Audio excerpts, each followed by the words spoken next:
Hello everyone, welcome to vocational education. आज integrated pest and disease management of paddy crop के इस episode में हम बात करेंगे insect pest of paddy and their symptoms of damage की। तो चलिए हम आज की वीडियो शुरू करते हैं और सबसे पहले हम बात करते हैं कुछ important insect pest of paddy crops की, जिसमें सबसे पहले है टर्माइट्स यानी कि दीमक। इसके बाद हम बात करेंगे राइस लीफ फोल्डर की, उसके बाद हम बात करेंगे स्टेम बोरर की और लास्ट में हम बात करेंगे ब्राउन प्लांट हॉपर की।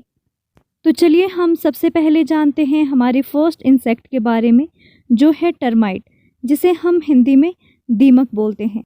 अगर आप पिक्चर्स में देखें तो ये एक छोटा इंसेक्ट है जो कि विंगलेस है, यानी कि इसके पंख नहीं है, और इन्हें हम कॉमनली वाइट एंट्स भी बोलते हैं, यानी कि सफ़ेद चींटियाँ भी बोलते हैं।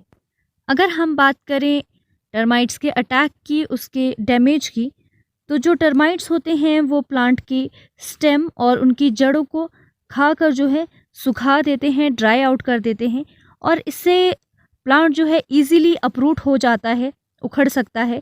और जब आप प्लांट को उखाड़ेंगे तो उसके नीचे जो मिट्टी है उसमें आपको ये जो इंसेक्ट्स हैं, टर्माइट्स जो हैं, वो दिख जाएंगे। इस वक्त हम स्क्रीन पर दो पिक्चर्स देख रहे हैं। जो फर्स्ट पिक्चर है इसमें ये दिखाया है कि किस तरह से टर्माइट का अटैक हुआ है प्लांट पे, और जो प्लांट का स्टेम है उसे पूरी तरह से सक कर लिया है टर्माइट्स ने। और अगर हम सेकंड पिक्चर की ओर ध्यान दें तो इसमें दिखा है कि किस तरह से जो टर्माइट्स के नेस्ट हैं वो फील्ड में बना हुआ है, और किस तरह से जो टर्माइट्स हैं वो हमारी क्रॉप को फिर डैमेज करते हैं। अब हम बात करते हैं टर्माइट्स के कंट्रोल की, यानी कि उसको हम कैसे काबू करेंगे, उसका कैसे हम प्रबंधन करेंगे। तो सबसे पहले हमें ये ध्यान देना है, जो हमारी फील्ड है उसमें फसल के अवशेष है वो नहीं होने चाहिए, उसे हमें नष्ट करना है, क्योंकि जो ये फसल के अवशेष है ये टर्माइट्स के लिए भोजन का काम करते हैं, जिसकी वजह से ये और ज़्यादा प्रोपेगेट कर सकते हैं। और हमें एक चीज़ का और ध्यान देना है कि जब भी हम खाद का इस्तेमाल कर रहे हैं, गोबर का इस्तेमाल कर रहे हैं हमारी फील्ड्स में, तो वो अच्छे से सड़ा गला होना चाहिए, क्योंकि अगर वो अच्छे से सड़ा गला नहीं है तो ये भी टर्माइट्स को प्रोपेगेट करने के लिए एक और साधन हो सकता है। और अगर इसके बाद भी हमारे टर्माइट्स कंट्रोल नहीं होते हैं, ये एक कुछ प्रिवेंटिव मेजर्स थे, तो हमें केमिकल्स का इस्तेमाल करना होगा, हमें कुछ कीटनाशक हैं उनका इस्तेमाल करना चाहिए इनको कंट्रोल करने के लिए। चलिए अब हम आगे बढ़ते हैं और बात करते हैं हमारे अगले कीट की, जो है लीफ फोल्डर यानी कि पत्ती लपेटक कीट। जैसा कि आप पिक्चर्स में देख रहे हैं, ये एक मॉथ है, लेकिन इसका जो स्टेज है जो फसल को नुकसान पहुंचाता है वो है कैटरपिलर स्टेज। तो अब हम देखते हैं कि लीफ फोल्डर किस तरह से प्लांट में अटैक करता है, किस तरह से वो उसे फीड करता है। जैसा कि आप पिक्चर्स में देख रहे हैं, कैटरपिलर ने अपने आप को लीफ पे अटैच कर दिया है, और सिल्क स्ट्रैंड की मदद से, जो ये आपको सिल्क जैसा कुछ दिख रहा है, इसकी मदद से ये लीव्स को फोल्ड कर देता है। और जैसे ही ये लीफ फोल्ड हो जाती है उसके बाद वो उस लीफ को अंदर से खाना शुरू कर देता है। और अगर हम देखें कि लीफ फोल्डर से जो अफेक्टेड एरिया है, प्लांट है, वो किस तरह से दिखता है, तो आप स्क्रीन पे देख पा रहे हैं, बिल्कुल वाइट बड़ी बड़ी स्ट्राइप्स उस पर नज़र आना शुरू हो जाती हैं। अगर हम बात करें लीफ फोल्डर के मैनेजमेंट की, तो सबसे पहले हमें रेसिस्टेंट वैरायटीज़ का इस्तेमाल करना चाहिए, मींस प्रतिरोधी किस्में हमें इस्तेमाल करनी चाहिए। और हमें एक बात का और ध्यान देना है कि फील्ड में जो है वो वीड्स ना हो, खरपतवार ना हो, क्योंकि जो वीड्स होते हैं, खरपतवार होते हैं, जैसा कि हमने पहले भी बात की है, ये एक गढ़ है बहुत सारे कीटों का। तो जो एडल्ट है लीफ फोल्डर का, उसके लिए जो वीड्स हैं, खरपतवार हैं, वो एक बहुत अच्छा घर जो है वो बनता है।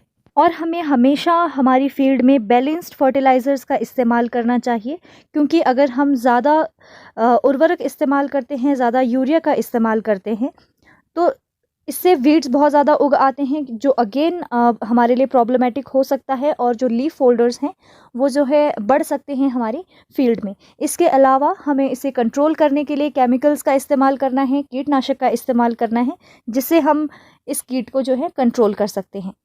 तो अब हम मूव करते हैं हमारे अगले कीट की ओर, जो है स्टेम बोरर, जिसे हम हिंदी में तना भेदक भी कहते हैं। जैसा कि आप पिक्चर्स में देख रहे हैं, जो इसका स्टेज है जो डैमेज करता है क्रॉप को, वो है लार्वे, जिसे हम हिंदी में सूड़ियाँ कहते हैं। ये जो लार्वे होते हैं, या फिर हम कह सकते हैं ये जो सूड़ियाँ होती हैं, ये अपने आप को जो प्लांट का स्टेम है, उसका तना है, उस पे अटैच कर लेती हैं और उसे धीरे धीरे जो है भेदना शुरू कर देती हैं, उसमें टनल्स बनाना शुरू कर देती हैं और अंदर ही अंदर उसे खा जाती है। ये बहुत ही सीरियस पेस्ट है पैडी क्रॉप का, और ये पैडी क्रॉप की हर एक स्टेज को इन्फेक्ट करता है, इन्फेस्ट करता है। और इसको जो अगर हम मैनेजमेंट की बात करें, इसके कंट्रोल की बात करें, तो हमें हमेशा इसमें प्रिवेंटिव मेजर्स लेने चाहिए, प्रिवेंटिव मेजर्स पहले करने चाहिए। इन्फेस्टेशन अगर हो चुकी हैं, अगर हमें नुकसान इसका दिख रहा है, तब इसको कंट्रोल करना बहुत मुश्किल है, तब हम बहुत लेट हो चुके हैं इसे कंट्रोल करने के लिए।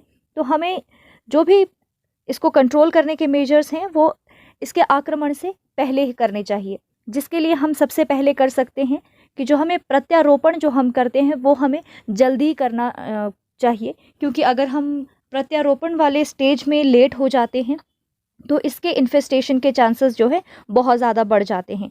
और इसको कंट्रोल करने के लिए अगेन हम कीटनाशक का इस्तेमाल कर सकते हैं, केमिकल स्प्रेस का इस्तेमाल कर सकते हैं। अब हम बात करते हैं हमारे नेक्स्ट इंसेक्ट पेस्ट की, जो है brown plant hopper. Brown plant hopper एक ब्राउन कलर का छोटा सा इंसेक्ट है, जिसकी एडल्ट और यंग दोनों स्टेजेस प्लांट को अफेक्ट करती है। ये जो कीट है, ये धान में जल स्तर के ऊपर पौधे के बेस में पाया जाता है, और इसके दोनों स्टेजेस, इसके यंग और एडल्ट, जो है प्लांट के सैप को, प्लांट के रस को चूसती हैं और उसको नुकसान पहुंचाती है। अगर इसका इन्फेस्टेशन हो जाता है खेत में, तो उसे हम बोलते हैं हॉपर बर्न, क्योंकि जब इसका आक्रमण होता है तो ऐसा लगता है जैसे पूरा जो खेत है वो झुलस गया हो, पूरी फसल झुलस गई हो, और ये पूरा जो एरिया जिसको ये अफेक्ट करता है वो मर जाता है, पूरी जो क्रॉप है वो डाई कर जाती है। जैसा कि आप स्क्रीन पे अभी देख पा रहे हैं, एक पैच है जिसमें इसका अटैक हुआ है, ये पूरा बर्न हो चुका है, ऐसा लग रहा है। ये पूरा जो एरिया है ये डाई आउट कर चुका है। ये एक बहुत ही सीरियस पेस्ट है पैडी क्रॉप का, और इसे कंट्रोल करना काफ़ी मुश्किल है। इसकी वजह से जो फोटोसिंथेसिस है वो भी बहुत ज़्यादा अफेक्ट होता है, और इससे बहुत ज़्यादा यील्ड लॉस होता है हमारी पैडी को। तो अब हम इसके बारे में बात करते हैं, इसके मैनेजमेंट के बारे में, इसे हम कैसे कंट्रोल करेंगे। इसके मैनेजमेंट के लिए हमें सबसे पहले ये जानना ज़रूरी है कि ये जो कीट है ये मॉइस्ट कंडीशंस में ज़्यादा अच्छे से सरवाइव कर जाता है। तो हमें ये ध्यान देना है कि हमें हमारी फील्ड को अच्छे से ड्रेन आउट करना चाहिए, और हमें अवॉइड करना चाहिए कि कोई भी प्लांट रेजिड्यू जो है फील्ड में बचा हो। जितने भी अवशेष हमारे पास हमारी पिछली फसल के खेत में बच गए हैं, उन्हें हमें अच्छी तरह से नष्ट कर देना चाहिए, क्योंकि ये एक गढ़ बन जाता है हमारे बहुत सारे कीटों के लिए। तो ये एक बहुत ही इम्पॉर्टेंट स्टेप है जो हमें हर बार हर तरह की क्रॉप में जो है प्रैक्टिस करना चाहिए, कि जितना भी रेजिड्यू है, जितने भी अवशेष हैं हमारी फील्ड में, उन्हें हमें निकाल फेंकना चाहिए, क्योंकि इससे बहुत सारे कीट और बहुत सारी बीमारियां जो है वो फील्ड में रह जाती हैं। इसके अलावा हमें हमेशा बैलेंस्ड फर्टिलाइज़र्स का इस्तेमाल करना चाहिए, बैलेंस्ड डोज का इस्तेमाल करना चाहिए। मींस हमें हमारे जो खेत में है, हमें उर्वरक उतना ही डालना चाहिए जितना कि फसल को ज़रूरी है, क्योंकि अगर हम एक्सेस फर्टिलाइज़र्स का इस्तेमाल करते हैं, एक्सेस उर्वरक का इस्तेमाल करते हैं, तो क्या हो जाता है कि वीड्स जो हैं, हमारे खरपतवार, उन ग्रोथ जो है बहुत ज़्यादा हमारी फील्ड्स में बढ़ जाती हैं, जो अगेन हमारे लिए प्रॉब्लमेटिक हो सकता है, क्योंकि वो हमारे इंसेक्ट पेस्ट हैं, उनके लिए वो सर्वाइवल का एक चांस जो है बन जाता है। इसके अलावा इस पेस्ट को कंट्रोल करने के लिए हम अगेन केमिकल्स का इस्तेमाल कर सकते हैं, कीटनाशक का इस्तेमाल कर सकते हैं, जैसे कि एज़ाडिरेक्टिन या क्लोरोपायरिफॉस। तो ये कुछ मैनेजमेंट के मेथड्स थे, इसको कंट्रोल करने के तरीके थे, जिससे हम इस कीट को नियंत्रित कर सकते हैं। सो आज के एपिसोड में बस इतना ही। आई होप आपको ये वीडियो पसंद आई हो, मेरा मकसद पूरा हुआ हो इस वीडियो को बनाने का। Thank you so much video में बने रहने के लिए।